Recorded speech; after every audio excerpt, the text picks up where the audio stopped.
नमस्कार। ज्वलंत मुद्दों पर आधारित हमारी राय में आप सभी का स्वागत करता हूं। मैं हूं राजीव। तो दोस्तों, G20 की मेजबानी से पहले मोदी की छवि को बड़ा झटका लगा है। एक बार फिर विदेशी मीडिया में मोदी की दिखावे वाली राजनीति पर जमकर खिंचाई की गई है। इस बार किस विदेशी अखबार ने मोदी के लिए क्या लिखा है यह आपको बताऊंगा, लेकिन उससे पहले कुछ तस्वीरें आपको दिखाना चाहता हूं जो G20 की भव्य तैयारी को बता रही है।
चौंकिए मत दोस्तों, ये किसी शाही खजाने की तस्वीरें नहीं हैं और न ही किसी महल के डाइनिंग हॉल की तस्वीरें हैं, बल्कि ये दिल्ली में आयोजित होने वाले G20 की तैयारियों की तस्वीरें हैं।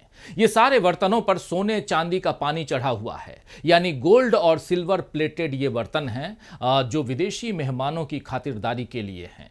जयपुर की मेटलवेयर फर्म IRIS इंडिया के CEO राजीव पाबूवाल ने बताया है कि हमने थाली कॉन्सेप्ट रखे हैं अलग अलग, जैसे अपने रजवाड़ों में होते हैं।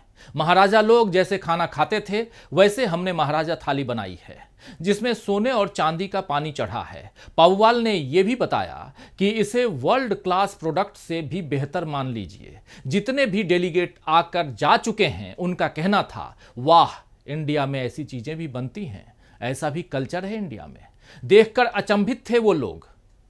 ये तो अच्छी बात है कि इंडिया के कल्चर और यहां के वर्ल्ड क्लास प्रोडक्ट को देखकर विदेशी मेहमान तारीफें करें, लेकिन जब वो इस हकीकत को देखेंगे दोस्तों कि महाराजाओं की तरह सोने चांदी के थाल में भोजन परोसने वाले देश में 80 करोड़ लोग ऐसे हैं जो 5 किलो मुफ्त राशन के लिए, अनाज के लिए लाइन में लगते हैं, तो भी क्या वो मोदी सरकार की तारीफ करेंगे? ये सोचने वाली बात है। खैर, G20 के भव्य आयोजन के लिए ऐसा तामझाम सरकार ने किया है कि 3 दिन दिल्ली को ही बंद कर दिया गया है।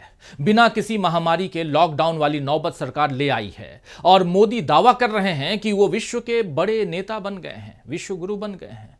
G20 के लिए जो होर्डिंग्स लगाई गई हैं उसमें भी मोदी की तस्वीरें ऐसी हैं मानो वो सबसे आगे हैं और दुनिया उनके पीछे चल रही है।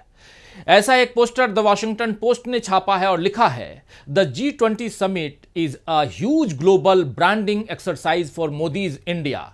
यानी G20 समिट मोदी के भारत के लिए वैश्विक स्तर पर छवि चमकाने की बड़ी कवायद है।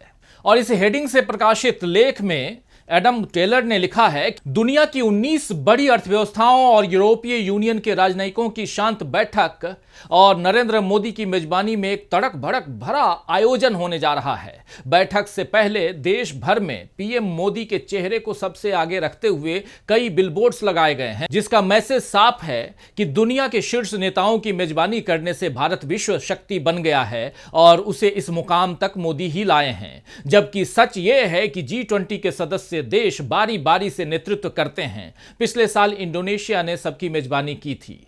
अखबार ने यह भी लिखा है कि राष्ट्रपति के निमंत्रण पत्र में प्रेसिडेंट ऑफ भारत लिखा है, प्रेसिडेंट ऑफ इंडिया नहीं। आपको बता दूं दोस्तों कि द वॉशिंगटन पोस्ट अमेरिका का जाना पहचाना अखबार है और पूरी दुनिया में इसकी धाक है। और यह पहली बार नहीं है जब इस अखबार ने मोदी की आलोचना की हो। जून में जब मोदी बाइडेन के निमंत्रण पर यानी अमेरिका गए थे और राजकीय अतिथि बनकर गए थे, उस समय अमेरिकी मीडिया में कई लेख ऐसे प्रकाशित हुए थे जिसमें मोदी के नेतृत्व में भारत में लोकतांत्रिक संस्थानों की स्वतंत्रता में आई कमी का जिक्र किया गया था। उस दौरान वॉशिंगटन पोस्ट ने लिखा था कि मोदी का अमेरिका दौरा बाइडेन के लोकतंत्र बनाम तानाशाही के नारे की एक तरह से परीक्षा है। अखबार ने लिखा कि मानवाधिकार संगठन मोदी की अगुवाई में भारत में हिंदू राष्ट्रवाद को बढ़ावा और लोकतांत्रिक संस्थाओं के पतन पर चिंता जाहिर करते रहे हैं। इसके साथ वाशिंगटन पोस्ट ने याद दिलाया था, मोदी के मुख्यमंत्री रहते गुजरात में हुए भयावह धार्मिक दंगे के बाद अमेरिका ने 2005 में उनको वीजा देने से इनकार कर दिया था। आपको याद दिला दूं दोस्तों कि मोदी की अमेरिका यात्रा के दौरान करीब आधा दर्जन डेमोक्रेट सांसदों ने अमेरिकी कांग्रेस में पीएम मोदी के भाषण का बहिष्कार किया था, जिस पर न्यूयॉर्क टाइम्स ने इनके साझे बयान को छापा था कि भारत के प्रधानमंत्री मोदी को अमेरिकी कांग्रेस का मंच देकर धार्मिक रूप से अल्पसंख्यकों और पत्रकारों की आवाज कमजोर की गई है। हम राजनीतिक लाभ के लिए मानवाधिकारों को कभी त्याग नहीं सकते हैं। अपने 9 सालों के कार्यकाल में पीएम मोदी ने बार बार विश्व गुरु बनने और दुनिया के नेताओं के सामने अपना कद ऊंचा दिखाने की बहुत कोशिशें की हैं, लेकिन ये एक कड़वा सच है कि विदेशी मीडिया ने मोदी की कई बार आलोचना की है। द वाशिंगटन पोस्ट ने भारत में कोरोना की दूसरी लहर के दौरान हुई अर्थव्यवस्था पर लिखा था कि भारत में कोरोना की दूसरी लहर की सबसे बड़ी वजह पाबंदियों में जल्द राहत मिलना है। इससे लोगों ने महामारी को हल्के में लिया। कुंभ मेला, क्रिकेट स्टेडियम जैसे इवेंट में दर्शकों की भारी मौजूदगी इसके उदाहरण हैं। वहीं ऑस्ट्रेलिया के अखबार ऑस्ट्रेलियन फाइनेंशियल रिव्यू में कार्टूनिस्ट डेविड रोब का कार्टून प्रकाशित हुआ था, जिसमें भारत को हाथी की तरह विशाल दिखाया गया है। वो मरने वाली हालत में जमीन पर पड़ा है। प्रधानमंत्री नरेंद्र मोदी उसकी पीठ पर सिंहासन की तरह लाल गद्दी वाला आसन लगाकर बैठे हुए हैं। उनके सिर पर तुर्रेदार पगड़ी और एक हाथ में माइक है। वो भाषण वाली पोजीशन में है। वहीं ब्रिटेन के अखबार द गार्जियन ने भारत में कोरोना के भयानक हालात को लेकर उस समय जो कुछ लिखा था वो आपके सामने है। कह रहे हैं कि भारतीय प्रधानमंत्री के अति आत्मविश्वास यानी ओवर कॉन्फिडेंस से देश में जानलेवा कोविड-19 की दूसरी लहर रिकॉर्ड स्तर पर है। तो जेएनयू के छात्रों पर कार्रवाई से लेकर कश्मीर से अनुच्छेद 370 खत्म करने और बोलने की आजादी पर पहरे से लेकर धार्मिक असहिष्णुता तक कई मौकों पर विदेशी मीडिया ने मोदी की नीतियों और फैसलों की आलोचना की है। 2016 में न्यूयॉर्क टाइम्स ने लिखा था, भारत में अभिव्यक्ति की आजादी के लिए लोग संघर्ष कर रहे हैं और मोदी और उनके सहयोगी इस मामले में चुप्पी बनाए हुए हैं। इसी दौरान फ्रांस के प्रमुख समाचार पत्र ला मोंद ने भी मोदी सरकार को जमकर आड़े हाथों लिया था। उसने अपने संपादकीय में लिखा था कि जब से मोदी सत्ता में आए हैं तब से भारतीय लोकतंत्र के क्षितिज में बादल छाए हुए हैं। टाइम मैगजीन ने तो 2019 में कवर पेज पर मोदी को इंडियाज डिवाइडर इन चीफ बताया था, जिस पर काफी विवाद हुआ था। इसके बाद पिछले साल बीबीसी ने गुजरात दंगों पर जो डॉक्यूमेंट्री बनाई उसमें मोदी पर गंभीर सवाल खड़े किए गए। मोदी सरकार ने डॉक्यूमेंट्री पर प्रतिबंध तो लगा दिए, लेकिन मोदी प्रशासन पर दुनिया में जो गंभीर सवाल उठ रहे हैं उस पर मोदी किसी तरह रोक नहीं लगा पा रहे हैं, क्योंकि लोकतंत्र के गंभीर सवालों के जवाब ढूंढने में मोदी कोई दिलचस्पी नहीं दिखा रहे हैं और न ही बेरोजगारी, महंगाई और नफरत के कारण देश को हो रहे नुकसान पर उनका कोई ध्यान दिख रहा है।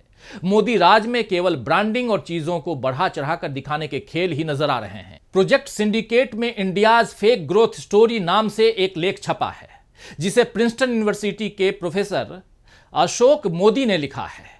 आईएमएफ और वर्ल्ड बैंक के लिए काम कर चुके अशोक मोदी ने इस लेख में दावा किया है दोस्तों कि G20 के दौरान भारत की जीडीपी के आंकड़े को जिस तरह बढ़ा चढ़ाकर दिखाया गया है वो ब्रांडिंग और खूबसूरती का दिखावा करने की कवायद ही है।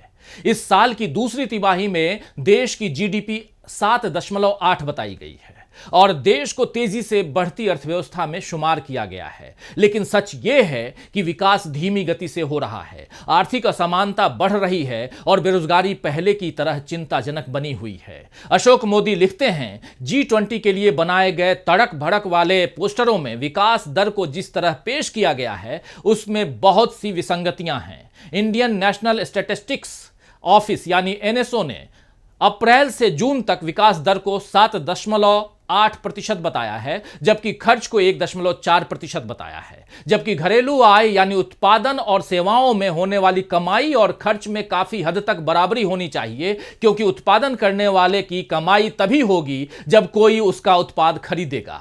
लेकिन यहां तो केवल इनकम के आंकड़े बढ़ रहे हैं, खर्च के नहीं। इसका मतलब कहीं कोई झोल है।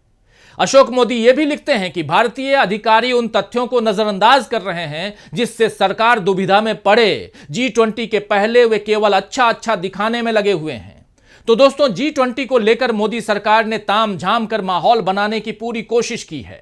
दिल्ली में हर जगह G20 के चमकते पोस्टर लगे हुए हैं। ऐतिहासिक धरोहरों और इमारतों पर भी G20 की चमक चढ़ाने की कोशिश मोदी सरकार ने कर ली है। इस आयोजन के बहाने मोदी ने बता दिया है कि सियासत के वो बड़े शोमैन हैं, लेकिन इस रोशनी और चकाचौंध के पीछे जो अंधेरा है वो भी अब दुनिया को दिखने लगा है। वॉशिंगटन पोस्ट से लेकर प्रिंसटन के प्रोफेसर तक जो सवाल मोदी पर उठा रहे हैं, उसका कैसा संदेश दुनिया में जाएगा, इस पर सरकार को सोच लेना चाहिए। कहीं ऐसा ना हो कि बीजेपी ब्रांडिंग खेलती रह जाए और उधर मोदी की साख पर ही सवाल खड़े हो जाएं।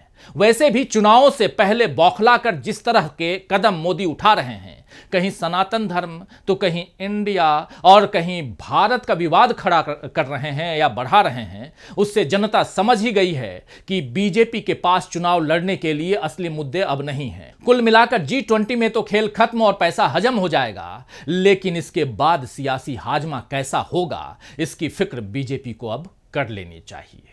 तो आज के लिए दोस्तों बस इतना ही। नमस्कार।